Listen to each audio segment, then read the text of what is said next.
It's an honor for me to welcome you all to Pittsburgh Theological Seminary. Thank you so much for being here and for these Don McClure Lectures. It's a particular honor for me to introduce this year's McClure Lecturer, the Right Reverend Graham Cray. Bishop Cray was until last year the Archbishop's missioner and team leader of Fresh Expressions, movement in the UK established by the Church of England and the Methodist Church to develop new congregations and new churches, with an eye particularly to those who don't go to church or for whom the traditional approach to church and worship is not particularly attractive. Prior to his appointment, Bishop Cray served as principal of Ridley Hall, Cambridge, a theological college of the Church of England, and from 2001 as Bishop of Maidstone. He continues to be very active in advising new expressions and fresh expressions in various parts of the world, and he is honorary bishop, assistant bishop in the Diocese of York. Thank you very much for being with us, and even more for the leadership that you've been providing for the Church of Jesus Christ at this time in such an important way. Please join me in welcoming Bishop.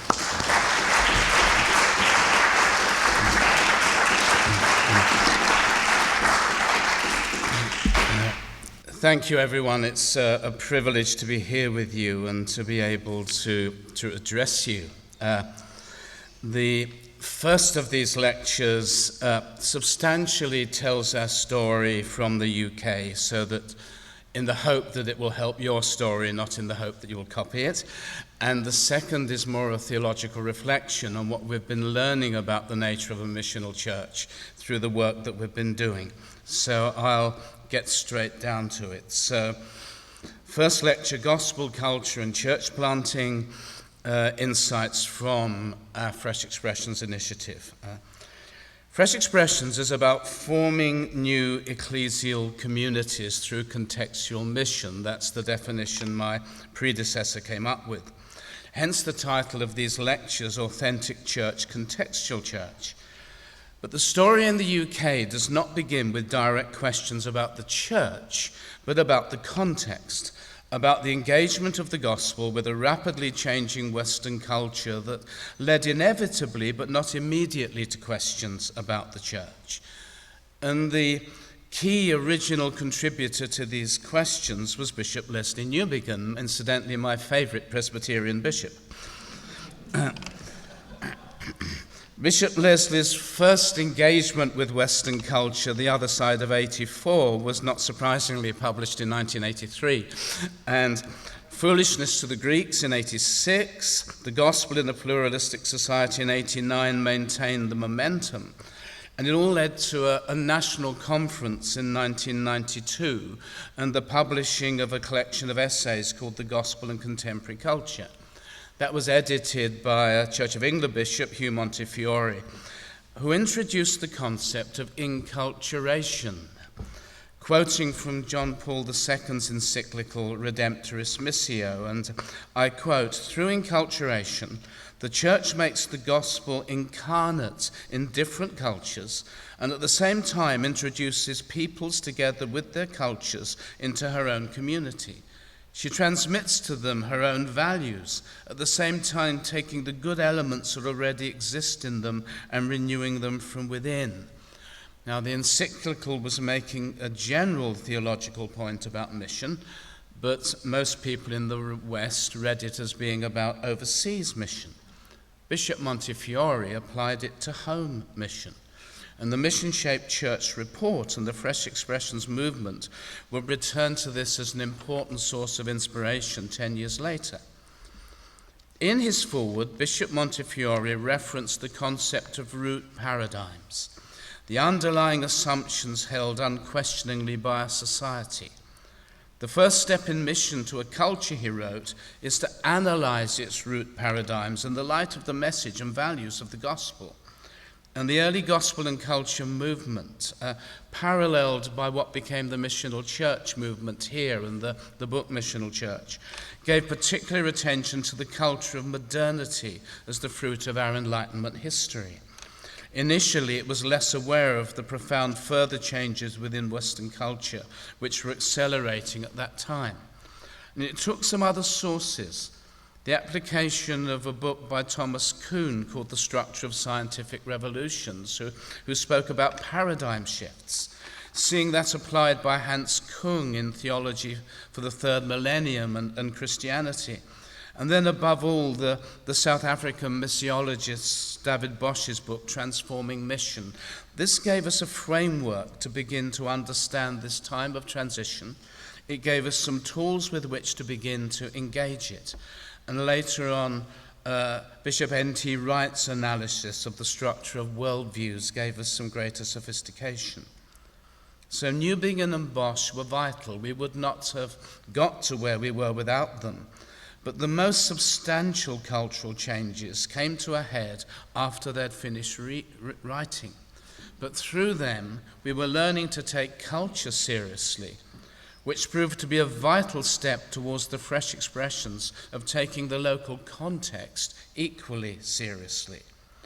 It had become increasingly clear, certainly in Europe, that there had been a slow but massive shift within Western culture, and simultaneously a change in the relationship between church and culture.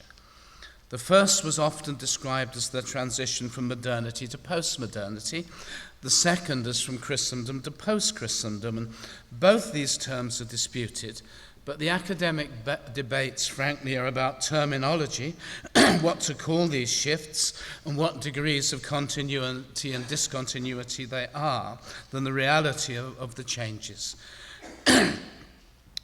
In the UK, we have moved from a society that primarily finds its identity and meaning in what it produces to a consumerized society where identity is established through consumer choice. We're more an information society than an industrial one, less an independent nation state than a multicultural society embedded in a networked world.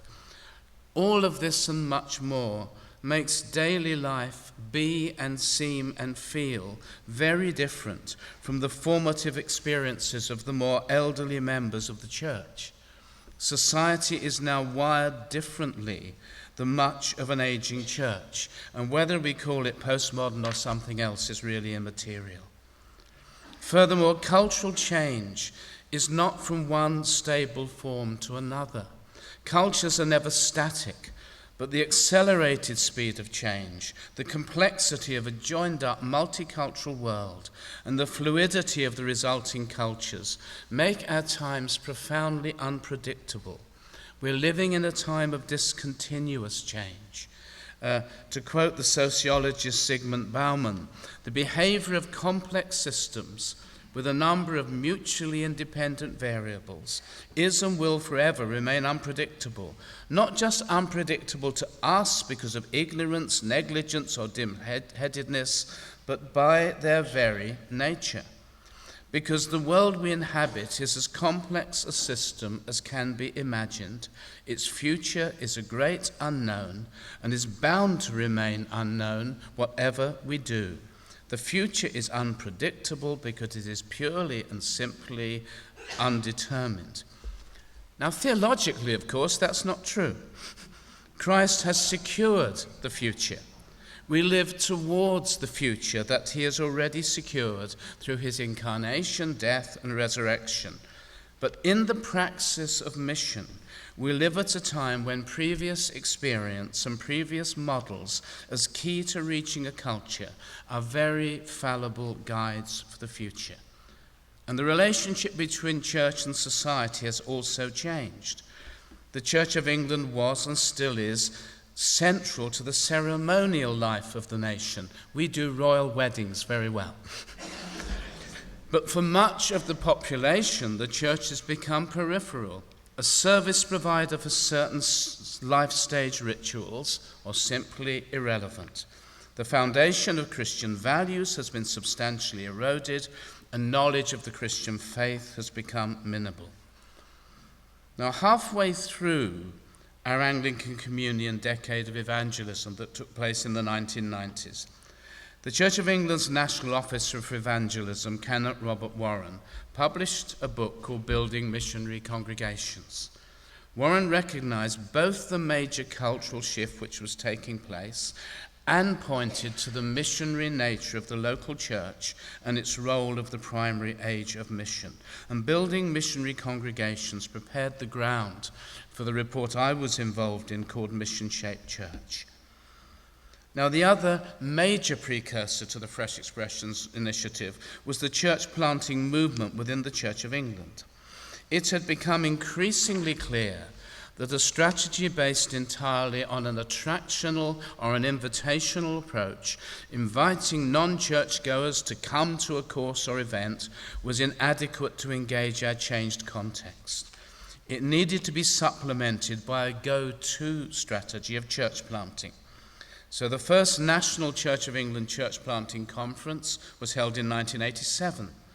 Momentum increased to 40 plants a year by 91, by which time 15,000 people were participating in a Church of England church plant. Between 90 and 98, there were a number 234 church plants. You don't need to remember these statistics to go to heaven, by the way. And between 1999 and 2005, another 387 had begun. Not all survived or succeeded, but church planting was becoming a significant new vehicle for the mission of a national church. So our bishops decided there needed to be a report.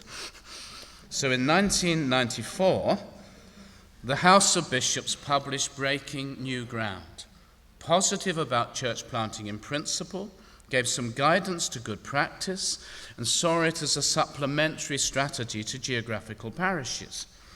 In a significant development, the report also recognized the significance of networks as well as neighborhoods as expressions of community in British culture, and thus validated network-focused church plants, supplementing our long-established pattern of geographically based parish churches.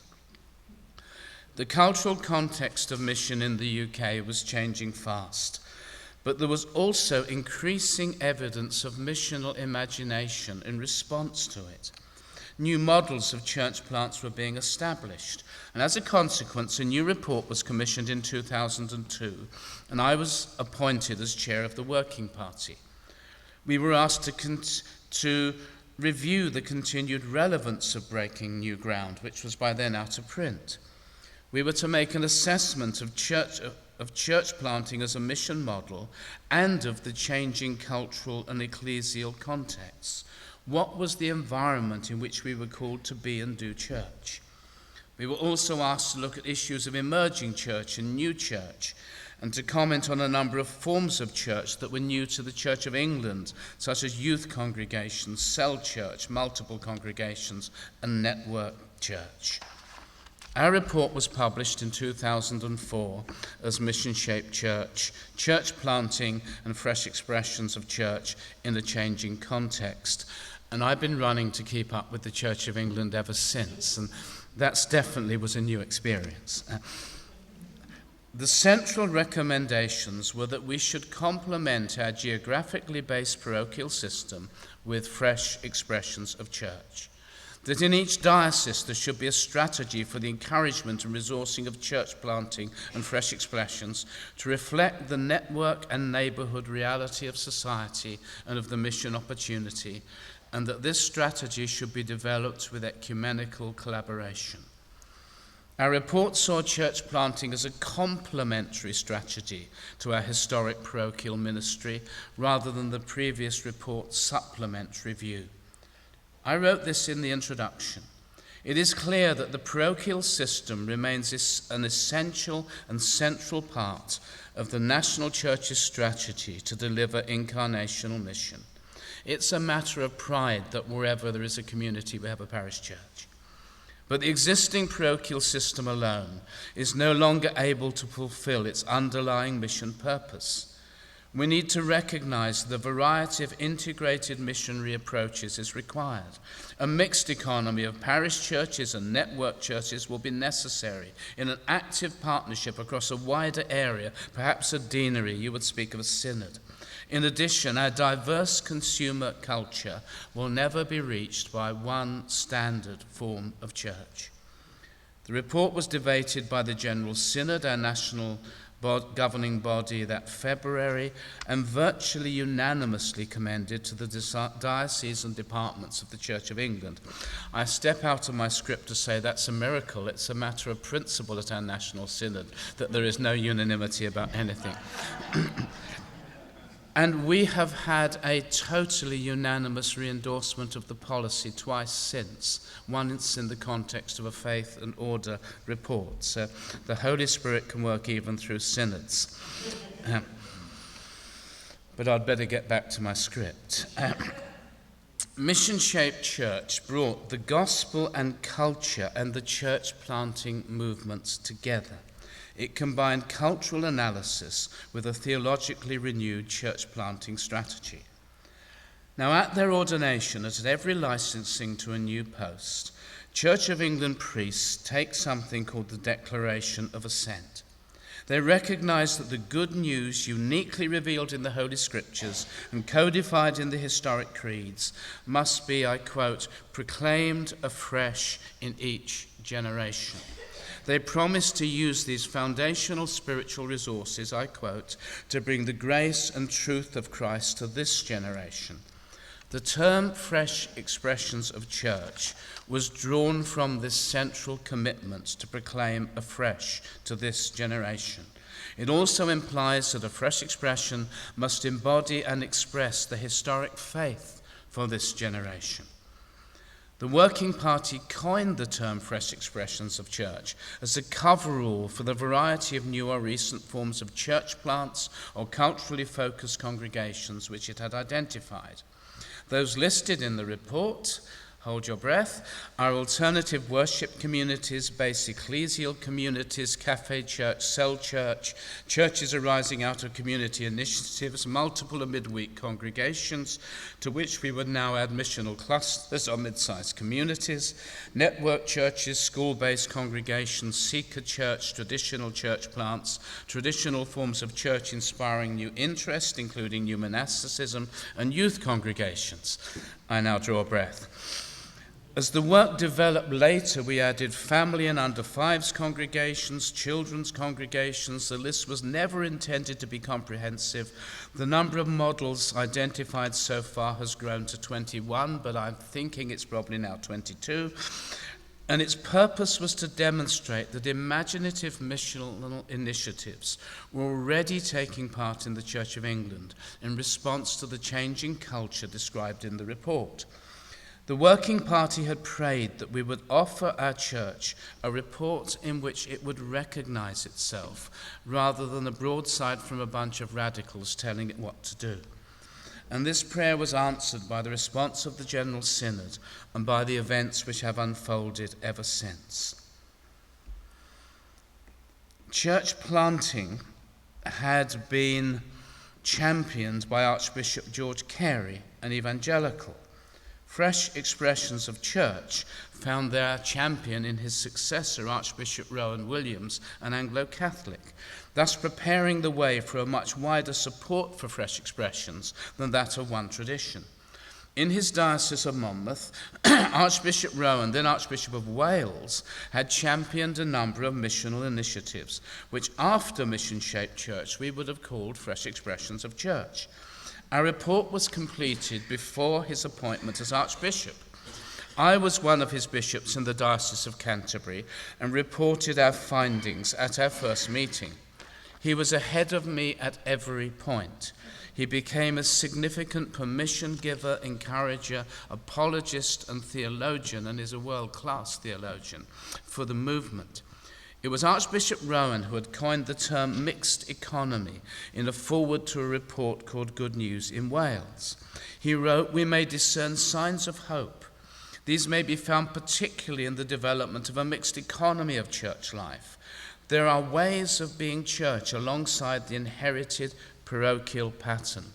And that term mixed economy was a great gift to us. It gave us the capacity to bless the work of traditional church and help it to be as missional as it truly was, and at the same time to start the new. It was both and, not either or. Archbishop Rowan wrote an important foreword and endorsement to our report.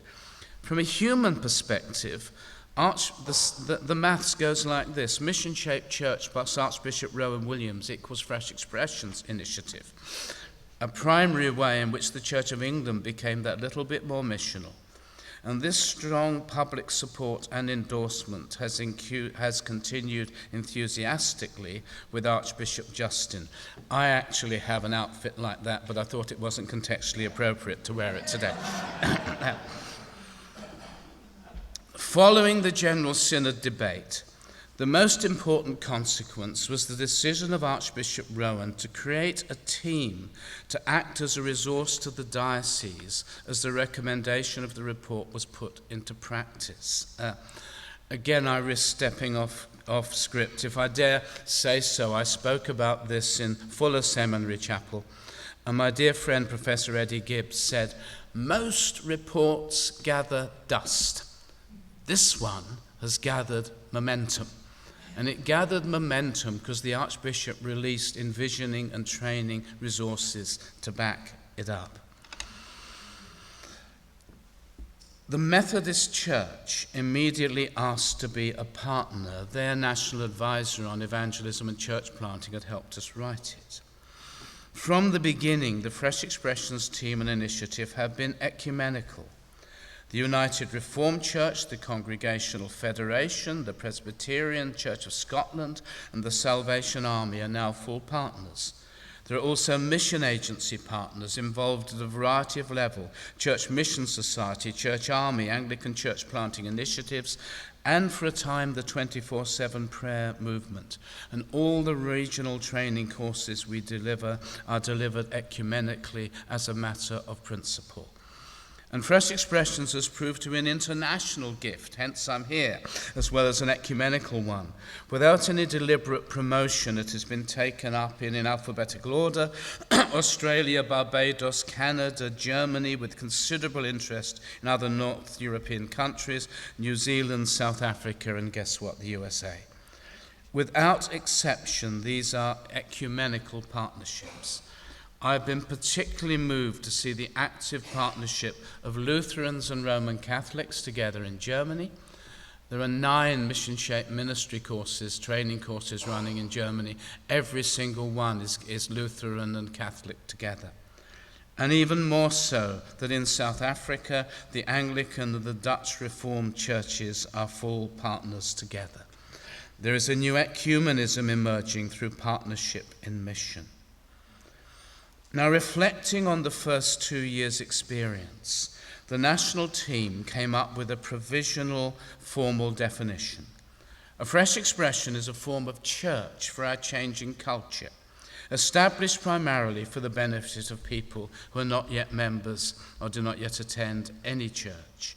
It will come into being through principles of listening, service, incarnational mission, and making disciples. It will have the potential to become a mature expression of church, shaped by the gospel and the enduring marks of the church, and shaped for its cultural context. Now, we still use that. To have something a little bit more user-friendly, but still jargony, we've identified 4 words which together describe a fresh expression of church. And they are missional, contextual, formational, and ecclesial. And each word applies to each fresh expression. Missional, it serves those outside the reach of existing church, primarily engaging people who have no church background and those who do but do not currently attend. The majority of those who involved would not have previously described themselves as regular churchgoers. Contextual, it listens to people and enters their culture, intentionally fitting the context. The leaders or core team have appropriately engaged with the context at each stage of the Fresh Expressions journey, including methods of sharing faith, worship styles, etc. Formational, it makes discipleship a priority. At an early stage of the Fresh Expression, making disciples will be a priority. At a later stage, the leaders or core team will plausibly be able to describe how disciples are being made. And then ecclesial. It intentionally forms church and to be church for those who lead it and those who come to faith through it. It will need to have recognizable leadership, a distinct identity, and meet at least monthly. There will be an intention that the fresh expression will grow and mature in its relationships to God, in missional service, to the wider church, and to members of the community. But I'll return to these 4 dimensions in a little while. We have now done detailed research. Detailed research has been carried out in 10 dioceses. Tested against strict criteria, 518 fresh expressions of church were identified. They covered a wide range of social and geographical settings and the full range of churchmanship. The total attendance was just short of 21,000, which is the equivalent of a mid-sized diocese. This covers about 1/4 of the Church of England. If it is a representative survey, and it's a very, very large sample, we have approximately 2,000 fresh expressions of church, most of which have begun since 2004, and some 80,000 people attending. 4 new dioceses in equivalent have been grown. In the 10 dioceses, the initial planting team was between 3 and 12 people, and the average size of a fresh expression was 44. This movement involves the multiplication of the small. We would usually say, if you've got to about 50, plant another one, not go through all the complexity of growing it bigger. And in terms of resources, that is within the capacity of most churches. Of those attending, 40% had no significant prior experience of church at all. 35% had previous experience of church, some as children, but were no longer involved. The remaining 25% were chiefly the planting team. There was very little transfer growth for bored Christians. And these figures are significant. Now, the figures matter because they're people, and it is some objective evidence that something is being achieved. It's not counting scalps. Firstly, this is a growth rate of 250%. But the greater significance is the presence of so many with no previous church experience. Mission-shaped church distinguishes between the non-church, those with no history with the church, and the D-church, those who used to come but no longer attend, and thirdly, occasional or regular churchgoers. Research on the adult population of England, published in 2006, showed that 34% of everybody over 16 was non-churched. They had never been, even as children. Another 31% was de-churched. If you add all those under 16, the non-churched amount to half the population, half the mission field. Consequently, fresh expressions were making an impact on the biggest and fastest growing section of our mission field. When Archbishop Justin was appointed, I was able to say to him, we do know how to win non-churched people for Jesus. It's actually happening. In addition, the average Church of England parish congregation has one person under 16 out of every 10. Fresh expressions have 1 out of every 5. 48% of those leading fresh expressions had ordained leaders. Incidentally, I don't really believe that. It means that the priest was giving the main supervision, but the main leadership was almost certainly lay, of whom those ordained leaders were 1/3 female and 2/3 male. 52% were lay leaders, 2/3 female and 1/3 male. 40% of those low leaders had no previous role in church leadership whatsoever. They were the sort of folk who come faithfully every Sunday, give, pray, and don't respond when the pastor makes yet another appeal for people to staff the programs. But when invited to do this, responded with considerable energy and sacrifice. There is growing evidence of a pool of unused potential missional leaders in many churches, large or small. At the conclusion, this research report said, "Nothing else in the Church of England has this level of missional impact and adding further ecclesial communities. And our Methodist partners have seen an equally substantial engagement. 334 out of 376 circuits have now established fresh expressions of church." It's a discernible move of the Spirit in our day.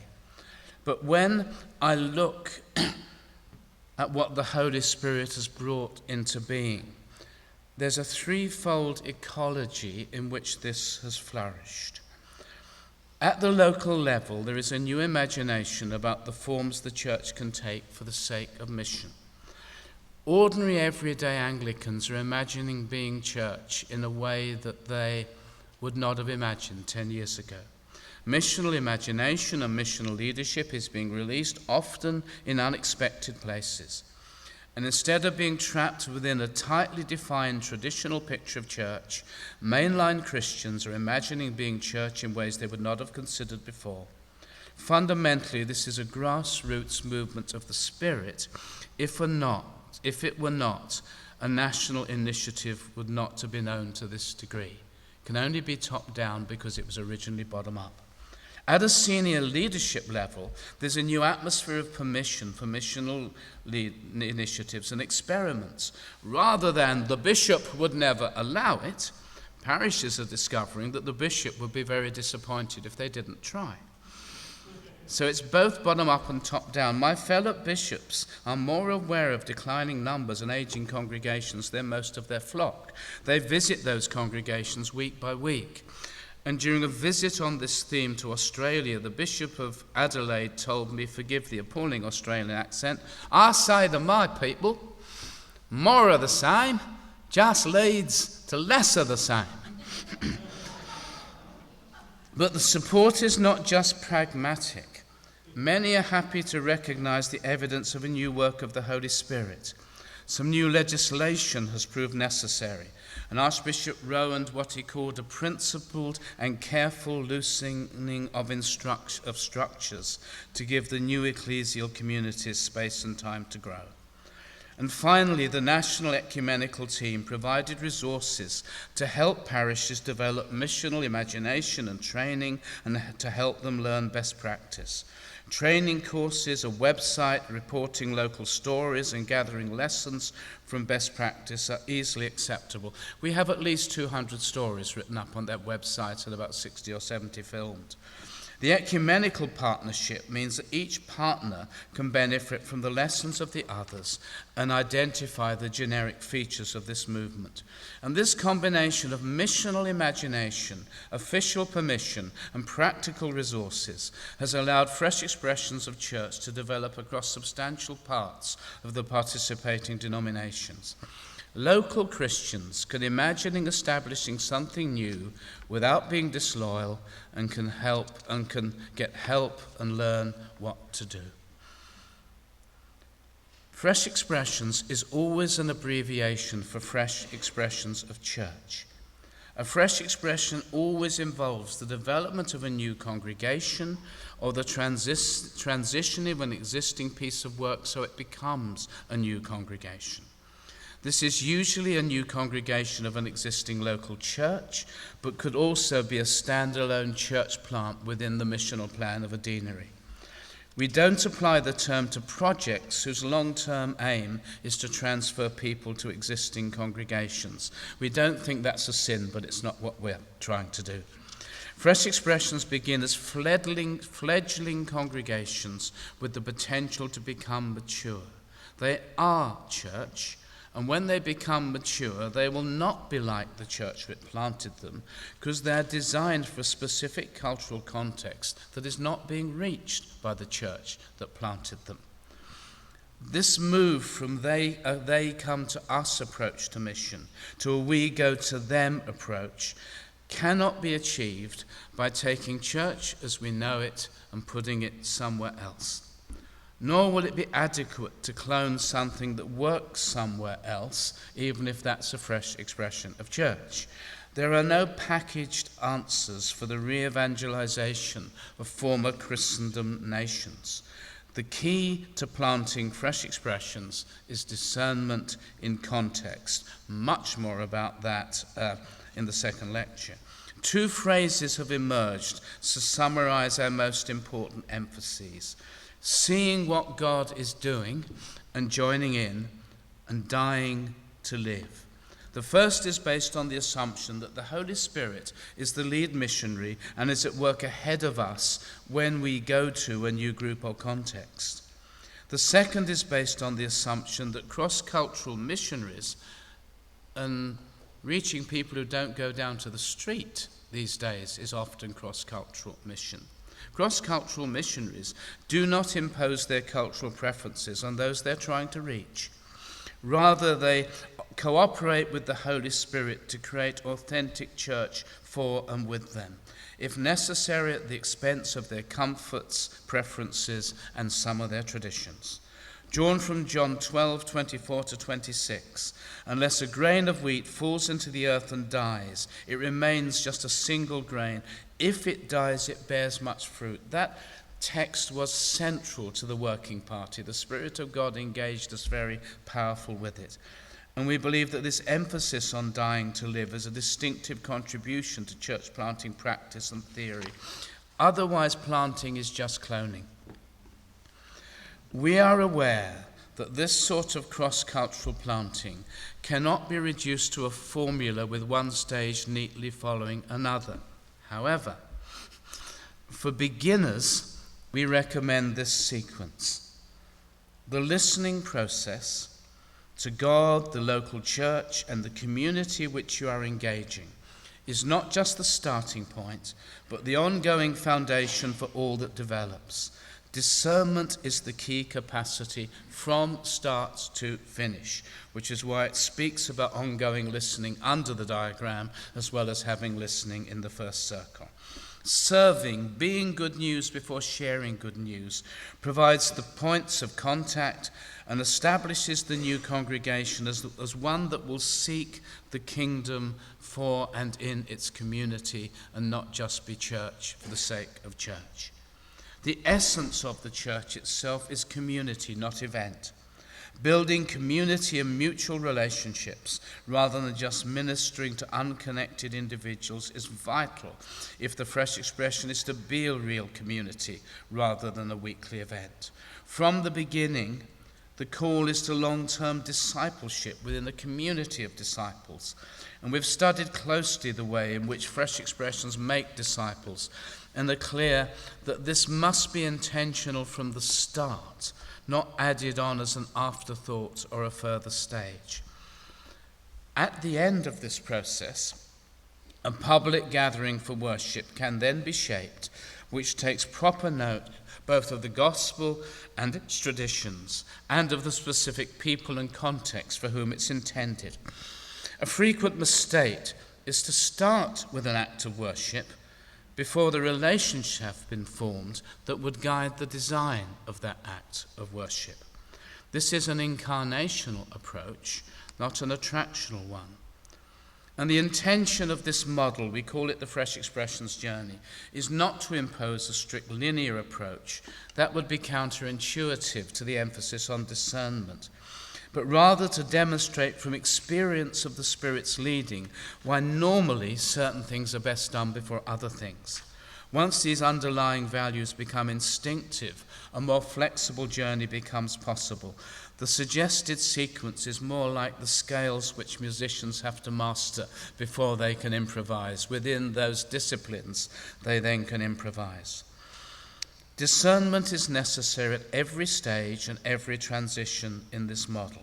It underpins the whole. To quote Clark Pinnock, the shape of empowered mission is not arrived at ideologically or even pragmatically.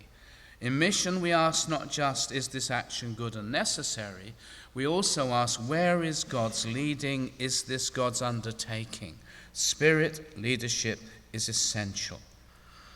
And a significant change in ecclesiological practice emerges as a consequence of this praxis and theological reflection. The gospel and the church must be contextualized and therefore diverse. Discernment is required, not just about the changing shape of an overall national culture, but of each particular context.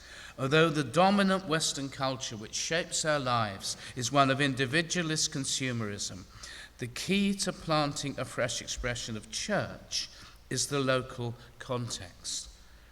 Discipleship is glocal. I'm going to spell that horrible word, sociologists dreamed it up, Glocal.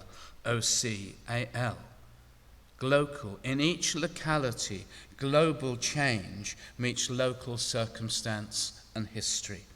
That's why it's important to ask the question, what global, national, and local forces shape a locality, whether that be neighborhood, network, or a combination of both? Disciple-making involves a process of enculturation, of discovering how the gospel takes shape in a particular culture or context so that it can be appropriate to it, but also transform it. It involves a process of discernment and the reading of a local culture. Some of that is taken from a booklet we wrote on making disciples. The mission-shaped or missional church is identified not so much through uniform practices, but through a values-based DNA within a mixed economy which allows the old and new to exist side by side. The mission-shaped church report proposed that the values which underlie the models of fresh expression of church should be to be focused on God the Holy Trinity, to be incarnational, transformational, disciple-making, and relational. And from these have evolved the four characteristics mentioned earlier: missional, contextual, formational, and ecclesial. And we have learned that this DNA needs to be understood as an integrated whole that's intended to guide the whole planting practice in full. Like the fruit of the Spirit, it is one practice with a number of qualities, not a list of detached insights. And I will explore this in greater theological depth in the second lecture. So, to summarize, forms of church which make discipleship a priority, listen to people and enter their culture, serve those outside the reach of existing church, and intentionally form church. I want to close by quoting a speech that Archbishop Rowan gave to our National Synod 3 years into this process. The Archbishop said this: essentially, the Fresh Expressions program is not simply about a kind of scattered set of experiments. It's about that gradual but I think inexorable shift in the whole culture of our church that's been going on in the last few years and will undoubtedly continue to grow and develop. And that shift in culture is about discovering new expressions, the new expressions of the church life has now, have become rather paradoxically part of the bloodstream of the traditional mainstream church is life. To be, so to speak, an average Anglican, to be an ordinary average Anglican diocese, to be an ordinary average Anglican bishop, now involves you in thinking about planning for and involving yourself in some quite extraordinary and, on the face of it, rather un-Anglican bits of new life. So you're going to hear something now about being the church and being the Church of England, not about something marginal, something eccentric, but about the very lifeblood of who we are and what we are. Ladies and gentlemen, we've found ourselves surprised by the Spirit of God. I commend our national story to you in the hope that you will not try to clone it, but it may resource your missional journeys in your varied contexts. Thank you very much for listening to me.